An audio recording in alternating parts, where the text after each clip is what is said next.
This is episode 9 of the DNA of Game podcast, a series highlighting the disabled and neurodiverse talent in the gaming industry. I am your host Chris, and this podcast series was made to be able to chat to other disabled and neurodiverse people in the industry just like myself, and to normalise the discussion around disability and neurodiversity. I hope this podcast helps you see the identities often left out of the discussion and encourage others to break into the industry. Thanks again to Kaitlyn, and you can follow her online, details in the description below.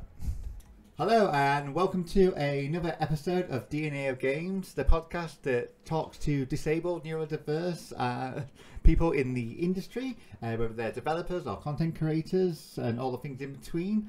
And this week I am excited because we have a Xbox accessibility team member, and as you probably all are aware, Xbox are always on the money when it comes to like accessibility. They, we can always rely on them to be doing their best or striving for the best, and really sort of setting the industry standard when it comes to accessibility and also the inclusion of disabled people, neurodiverse people. So welcome, Kaitlyn Jones, the Gaming Accessibility Program Manager. Is that right? Yep. Yes. Thanks, Chris. It's great to be here. I don't know whether you want to give a quick little introduction to yourself in a bit better way than me. Yeah. No, you hit the nail on the head. I'm a Gaming Accessibility Program Manager over in Team Xbox. And before coming over to this team specifically, I started my early career in the occupational therapy field. So working with a lot of different folks with different disabilities, trying to integrate gaming into that space as well. And, kind of using it as a therapeutic modality to help people get better and build back their strength and things like that, and have fun during their therapy sessions as well. And yeah, I'm super thankful and grateful that I'm now over on Team Xbox and able to take part in, all the awesome accessibility work that they do. Well, that's amazing, and I can see why they snatched you up to be a part of their team. As I've seen online, following you on Twitter, for example, you are quite honest to say that, with your sort of neurodiversity, and also about talking about hidden disabilities, because it's something important to yourself. I don't know whether you mind sharing, how you identify with these things. Yeah, sure. I always like to kind of give the full story because I think it's important. But as someone with multiple invisible disabilities, I was diagnosed with kind of depression, anxiety when I was really, really young. Around 14, 15 years old. And then as I got older into my later teens, 17 or 18, I actually had a surgery on my jaw, which strangely led to initiating some kind of autoimmune chronic pain situation with my neck and back. So that's been a whole lot of fun to navigate through for the past, 10 plus years or so. And then it wasn't until actually when I was in grad school for college that I got my diagnosis of ADHD, which made a ton of sense. But, in retrospect, I wonder how different my schooling and my life would have been had I known to seek that out earlier. But yeah, I always like to say, as someone with multiple invisible disabilities, for a pretty long time, it was really easy to kind of hide that aspect of who I was while I was still figuring a lot of things out, who I was, what my career, what I wanted it to be. And I thought it was the best choice to not really be loud and proud about those disabilities, because I did have that ability to not share if I didn't want to, because they were invisible in nature. And I think just through being around the amazing gaming and disability community for the past few years and seeing disability as really being celebrated, as something that makes us unique and able to contribute to the world in such different ways, make gaming a better place, make so many other aspects of life a better place. Like, it kind of gave me the courage to want to, identify more with those disabilities that make me who I am, in the hopes that it'll, maybe encourage other folks to have that pride in those aspects of themselves and not be afraid of it. No, that's so important, especially now, with the disability and neurodiverse community, we're really coming into full ownership of who we are, and especially when it comes to Indian games industry, Yes. and we've got to keep championing that about being sort of out and proud, because that way more general or mainstream or able-bodied people are going to sort of accepting and be able to understand sort of where we're coming from, and the right ways that interact with us, and all the complexity around that. So I'm really thankful that you are one of the people to kind of be at the forefront and saying, hey, yeah, go, it's all right, guys, it's all right, everyone. So you spoke a little bit at the start that sort of how you sort of came into Team Xbox, but I wonder if sort of taking it back a little bit of sort of and how you kind of got there. When you were at school, was it sort of could you eventually end up in occupational therapy first? Was it always something that sort of was in your mind about having that sort of working with people and helping them through their conditions, and that was that something always inbuilt with you, or something that kind of came a bit later? Yeah, so I actually have a pretty unique and serendipitous story, in that I'm super fortunate in that my dad, who's actually a mechanical engineer by design, he has quite a few friends that, were veterans, and a lot of veterans were coming home, and this was back when I was in high school, so around, like 2011, 2012.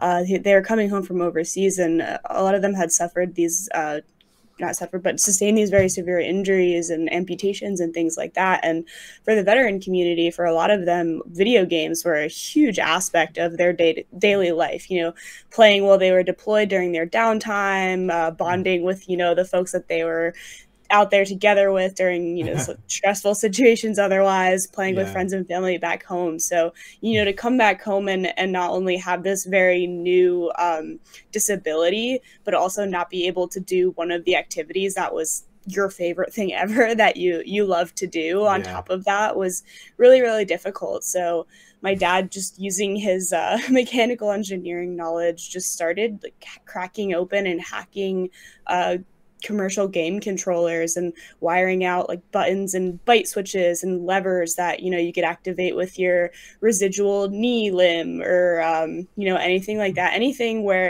if you don't have the 10 fingers and the dexterity needed to use a standard controller and needed a button somewhere else that you could access, like again your head or whatever, he would just kind of problem solve through that and create these really sometimes very involved adapted gaming rigs, so the veterans that he knew could get back to playing. And he just loved doing it so much and working with those folks that he decided to turn it into an official nonprofit organization.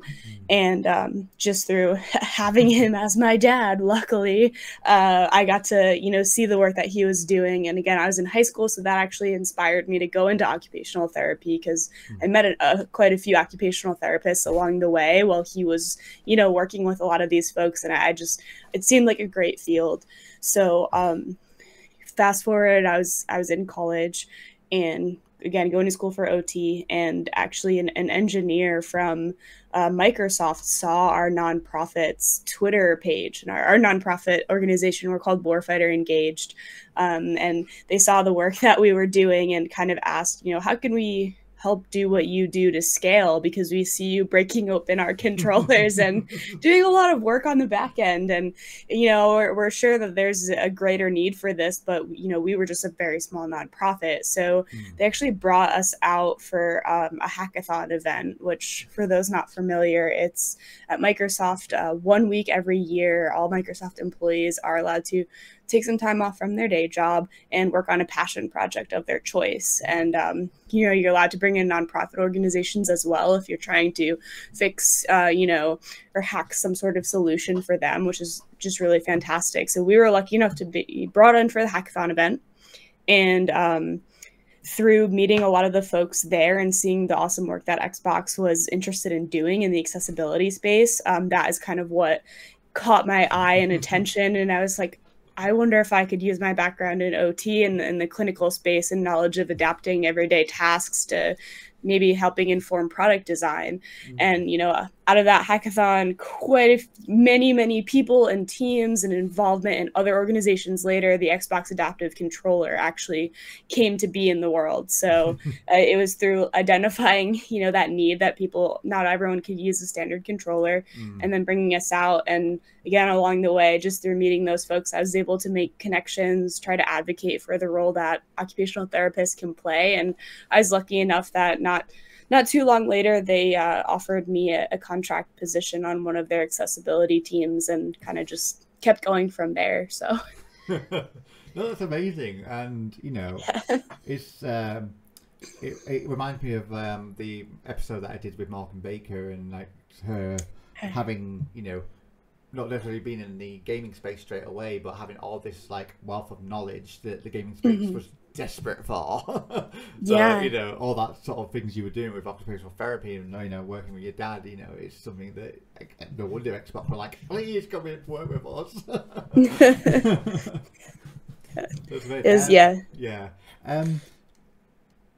You know, kind of like, you know, like your relationship with dad obviously must be really good. Like working with him. Do you know, were you quite a gaming family? You know, did you always play games together, or?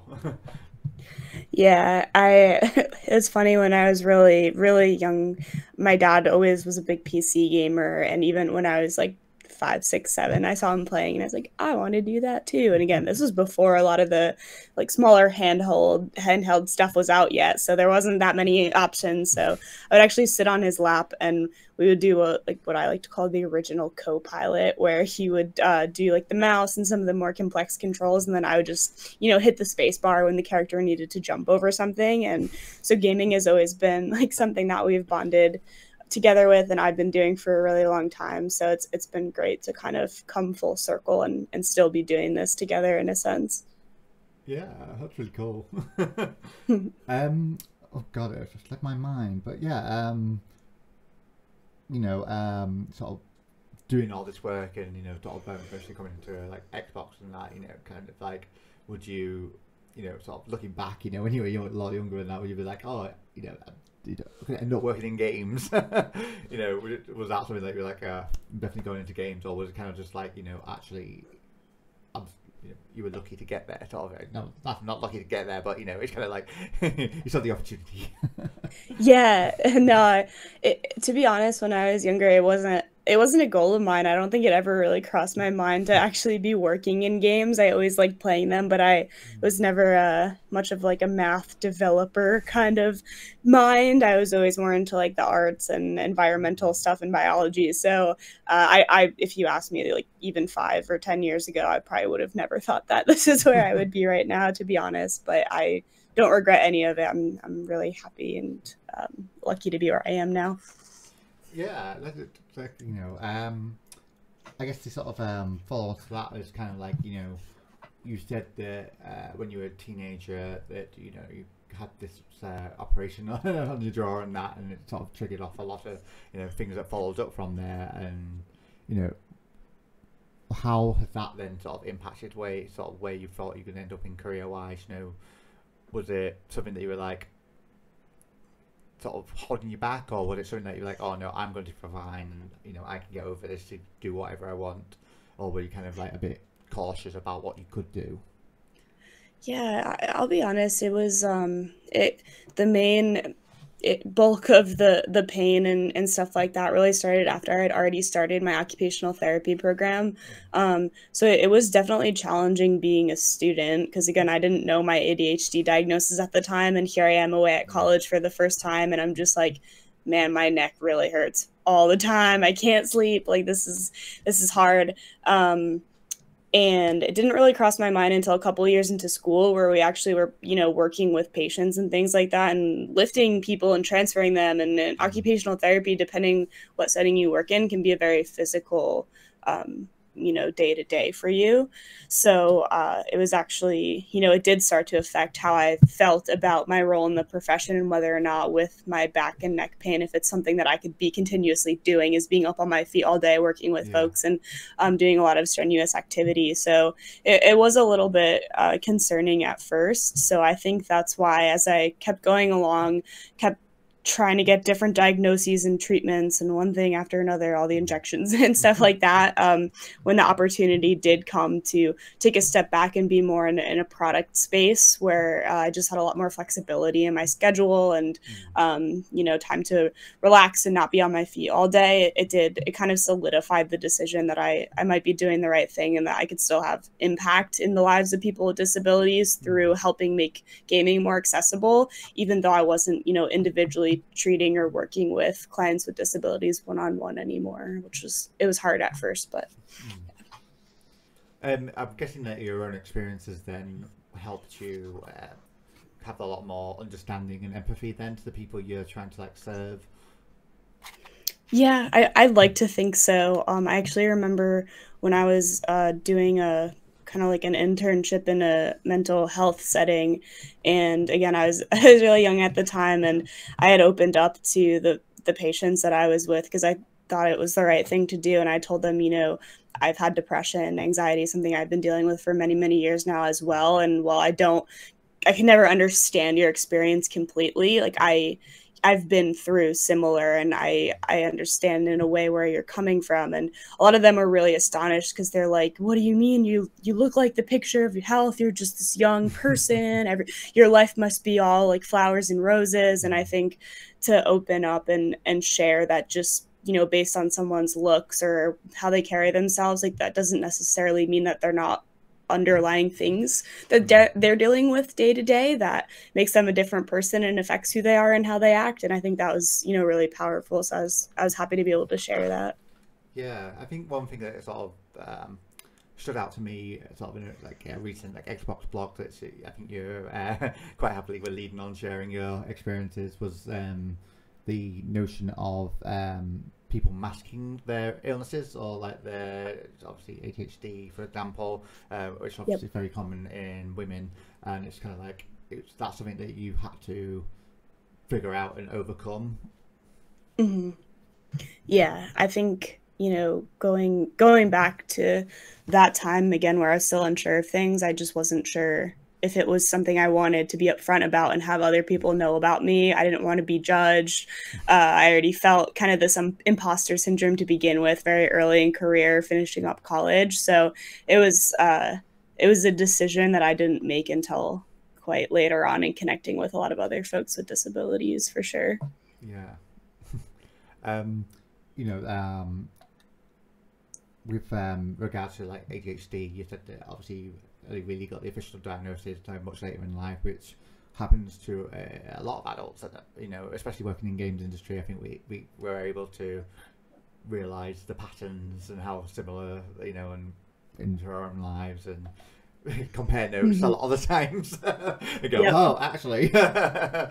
How was that for you, sort of as somebody, sort of trying to figure it all out, pre-diagnosis and after you diagnose it, do you feel like your outlook or how you go to about your day-to-day changed, or was it kind of just oh, all right, thanks? Yeah, no, it definitely changed a lot of things for me because, again, for a really long time, I thought that I was having just such an issue doing regular schoolwork and day-to-day tasks because that's how life was. I just assumed everyone had this hard of a time, getting things done, staying on task, and not being very easily, distracted by other things. So when it finally did happen, it made so much more sense. And I think just knowing that for sure, it kind of gave me the confidence to advocate for myself and know how I need to structure my day and what I need. And, I think it gave me the courage to be more verbal and saying, these are the times that I work best and can concentrate the best. This is how often I need a break. So I might be off for this half an hour to take a walk. And yeah, so it was very helpful and changed a lot. Did you sort of discover, because obviously you've been working a lot with occupational therapy, and you have I would assume you have a lot of very good knowledge around disabilities, mental health and neurodiversity already. When it came to your own diagnosis, was it something you learned a lot more, new things, or just things came a lot clearer to you?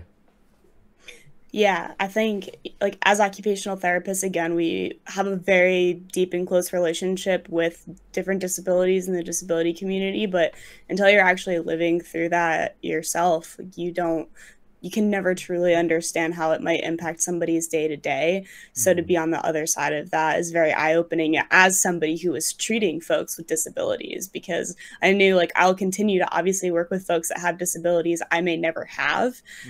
So it was a good grounding moment to say like, you need to know for the rest of your career that you may or probably will never fully understand the experiences of most of the folks you're working with. But if you could do your best to, be empathetic and meet them where they're at because you've been in that similar space, like that's the best you can do. And that was really great. Yeah, that's very understanding. I think, especially when I guess people are going through that similar sort of stage of like trying to get that diagnosis and that, and you have that sort of grounding of like, hey, I understand. Yeah. I was there. Yep. Yeah. Sure. I'm interested to know how your sort of your family and your friends sort of have not adapted, but how do you sort of families like how like you have ADHD for example, or have more pronounced chronic pain symptoms for example. What were their understanding? Were they very like, oh, they just knew about it and they were like really good with it, or was it something that it took a while to understand?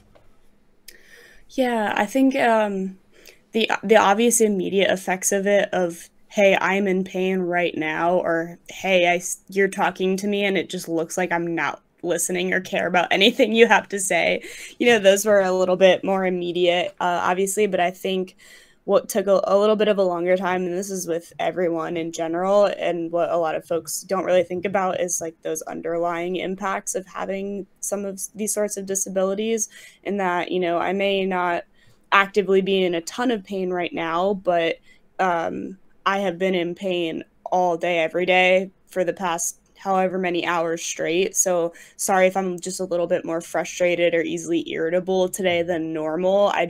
There are things going on in the background with your body and your mind that sometimes make it more difficult to be as patient or be as attentive. So I think by, again, being trying to advocate for myself and not using it as an excuse, but making sure that the people that I love know that sometimes the way I'm acting is not reflective of how I feel about them, if it's, a negative reaction, but rather just what I'm trying to manage inside of my body and my mind while the rest of the world is going on, I found really important, because, it's easy to take that kind of the wrong way or take it personally when somebody gets irritable or seems like they're not listening. So yeah, that took a bit to wrap my head around how to explain to the people that I care about and wanted them to know. But in the end, it was very helpful for our relationships. Oh, that's good. Is that the same then for your current role? Obviously, you must work with a lot of people, given now how many people are involved in Xbox and Microsoft. Like, are you quite upfront then about how you work, or do you kind of like, again, maybe time and place sort of thing? Yeah, I do my best to be very upfront about it, and make sure that, if something slips, or even things like if I owe someone a response or something like that, I'll always tell people like, please don't hesitate to repeatedly ping me. If I'm not getting back to you, it's probably because I read your message, went to go reply, and then started doing something else. And I just forgot that your message was left unread. And it's not personal. I'm not ignoring you. So just ping me. Keep following up. That's totally fine. Don't feel bad. So yeah, that's definitely been important. I think too, it's really been helpful because, again, it's not just me going through this. Like, everyone is going through their own personal, journeys and battles with whatever it is. So I feel like in humanity, there's a tendency to, again, take things personally, or be like, oh, that person was not super friendly today, I wonder why they don't like me. And having that introspection to be like, maybe it's not that they don't like you, they're just having a bad day, they're dealing with stuff too. Like, they shouldn't have acted like that. But at the end of the day, we're all humans. So if we take a step back from ourselves and think about the fact that other people may be coming from other places. It'll just help us be more patient in general and be able to form better relationships with people. Yeah, it's easy to forget that sometimes you're not the main character in life. Exactly, yeah. It's very easy to forget, for sure. No, I love that. I love that, you know, you are confident and comfortable to, you know, sort of share that with your colleagues and to, I guess it's not educate, it's just to make them more empathetic or just more like, you know, resilient to that sort of like, you know, sort of thing of like, oh, just don't be offended, you just need to like nudge me and I'll respond. It's not like a case of you're, you know, I don't feel like you're annoying me, you're just doing your job. Yep, yeah, for sure. I do like that. So, you know, sort of bring it to like gaming and, you know, the things that you love to play, you know, was your gaming habits changed then since, you know, getting more like, you know, into the chronic pain, or were you always quite lucky to be able to play the same things, or do you know, your play habits changed a little bit? Yeah, I think when I was younger, before a lot of the chronic pain stuff started, I did like to play a lot of PC games, and now with the neck and back stuff, it's just way more comfortable to lounge on my couch and play console games. So I think that at least the platform has changed quite a bit. I try to stay away from handheld games as well, because it's like the whole phone slouching over your neck sort of thing that everybody deals with. So I guess in a sense it's changed a little bit, and the types of games, you know, obviously now with the Nintendo Switch, you could plug it into your TV and stuff like that. But I've always been a huge fan of like Mario Kart and a lot of those, you know, fun, light-hearted games, and those weren't always available easily on, you know, some of the bigger screen, more relaxing experiences, just based on what I had access to as a kid. So yeah. Yeah, it's definitely an interesting point in how technology changing and being more accessible can makes it a bit more bringing in the options. Yeah, for sure. You know, did the way you play games with other people then get changed? You know, whether you're playing with your dad or you with your friends, you know, did you have to be a bit more like, hey, I can't play this sort of game for, you know, I can do this for like 20 minutes and we might have to have a break? Yeah, I think there's certain types of games that I just know I stay away from because they're really hard for me to concentrate or stay on task. And I'm like, I don't want to make your gaming session not fun by just totally leaving you high and dry because I went to go do something else and you're suddenly being attacked by a ton of people. So, Just give me a minute. I've seen a cat. I need to follow it. Yeah, like there's like 10 loot boxes over there, so I'm gonna go grab them and then I'll meet you later to destroy like the huge wave of enemies killing you right now. So that's definitely a thing. But my friends are all really understanding, and they help me keep on task, so that's been good. It allows me to play some of the games I might not ordinarily play by myself. That definitely sounds like me and my friends, and having my friend AD just been like, hey, we're doing this, and then me and my friend Charlotte just completely diverge and go off into different matches. Yep. Yeah. It's like, where are you? What are we doing? I've stumbled across this big bad enemy. Like, it's like, where are you? Yeah. Oh yeah. Oh, slightly chaotic. But this really kind of ties into the great, like, you know, last bit of the podcast about talking about, you know, what your, I guess, golden moment of gaming is. You know, what's the thing that you always think about when, you know, someone says, oh, what's your favourite game? You know, what do you talk about when you start, about, you know, say, hey, let's talk about gaming? You're just like, I need to talk about this game. Yeah. It's a tough question. I don't know, it's super hard because I love so many games, obviously.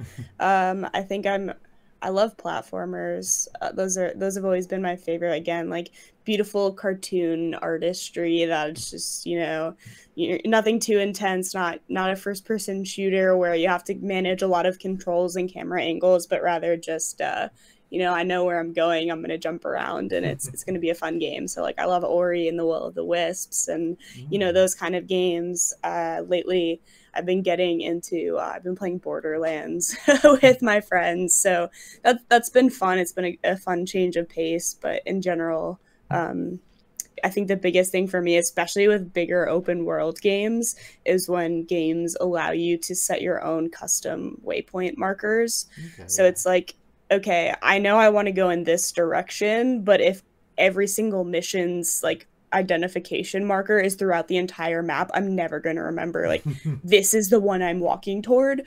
So just having that ability to customize what I want on screen and what's visible to me, and like hide anything else that I don't want to be dealing with at the moment, has unlocked a lot of games for me, because otherwise I walk around for hours and hours and hours in a game and don't get anything done. So well, that's kind of a cool shout out to like, you know, accessibility thing that people might not really think it's like accessibility is just like literally toggling what you can see on the map. You know, a lot of people kind of dismiss a lot of things to be, you know, an accessibility feature or a support feature, because they just think, oh, that's just a normal thing, but it actually can be very useful for people. yeah, I think one game that's really amazed me with how in depth they've gone with this is in The Witcher 3. Actually, they just do such a great job of giving you background on everything. So if you know, haven't played for a while, you're like me, you just don't really remember what happened last, you can go through all of your missions are separated by like quests versus side quests. So you could easily identify like, okay, which quests do I need to complete to actually progress in the game versus these are just side ones. If I don't want to do them, I don't have to. And the same thing with giving like overviews of what's happened in the story or the narrative so far. So you could easily just reread that, remember what you were doing last, despite how long it's been since you played the game, and just kind of jump right back into it. Oh yeah, I know. I've been very guilty of like restarting games. I just can't remember like what point I'm just like, I'll just restart it. Let's redo the story. Yeah. I mean, you're focused this time, and maybe like, oh, okay. yeah. But yeah, it's interesting that you have a lot more affiliation maybe with like cognitive like support. Obviously, might be with your ADHD. I don't assume, but I assume like, you know, that cognitive like accessibility is kind of something that you're really like in tuned with, because you must use it yourself. So you're like, when you see, you know, good examples of that, you sort of jump on it and be like, hey, I really love this. Yeah, it's been good too, because a lot of my full-time job, or all of my full-time job, is focused on accessibility. But one of the main projects that I work on is our Xbox accessibility guidelines, and I love every time I get to help make updates to that. And one of the biggest major updates we made in the last couple of years is actually adding in example captures and clips of games that are, you know, if we have a guideline that states you should do XYZ, actually putting a little video clip of a game that does that and implements it properly, so the devs can see it in action to help them ideate on how they might want to do it in their game. So I found through the process of doing my day-to-day job, I've been able to just find a lot of games that I then want to go off and play that have the features that I want. So it's kind of like a double dip work and personal win for me. So yeah, sticking out of that. What was that game you like? Yeah, okay. yeah. Add it to the list. But yeah, like you know, what then, you know, you hope for the future? You know, let's end it like kind of like, let's look into the future. Like, you know, what sort of games are you hoping that will be coming out that would really be something for you? Yeah, I mean, it's hard to say, because again, as we touch on all facets of accessibility in our day-to-day roles, over in the Xbox accessibility team, and even our broader studios and things like that, like I'm always pleased when I see cognitive or attention-based supports in games. Those are really great, and anything that kind of lets you almost dampen the rest of the environment in a way, like turning on, like, even if it's a high contrast mode that gets rid of the background of the game, so it's just like your character walking against the black background with the platforms, like it just makes it so much easier to stay focused and on task. But then I also love seeing, you know, accessibility supports and efforts around text scaling and visibility of elements, customizing the color of what's in the game. Because again, you know, even though I'm not somebody that has a visual disability, if I have the option to make the waypoint marker or my aiming reticle like bright orange or bright green, because that's what helps me like just pay attention to it more easily, despite what its default color is, like, that's a huge win for me and folks with visual disabilities and so many other things as well. So I really do. I hope that as we go forward, the industry and studios out there just see accessibility as not something that benefits the small population of, you know, X number of people have a hearing disability or XYZ disability, but rather when we invest in accessibility in our games, we're just creating a better, more flexible experience that makes it more enjoyable for everyone and supports them in what they want or need to do in the game, despite disability or anything else. Yeah, definitely. You know, I always champion accessibility as a way for developers, designers to be more innovative, because, you know, it forces you to think outside the box and, you know, to think of new solutions and not to go by the old playbook of making games. And it's kind of like, you know, that's what my personal champion of like accessibility is. It's just like, you know, you'll be a better developer, designer if you do accessibility, because it'll challenge you a lot more to, you know, make your game, you know, more playable.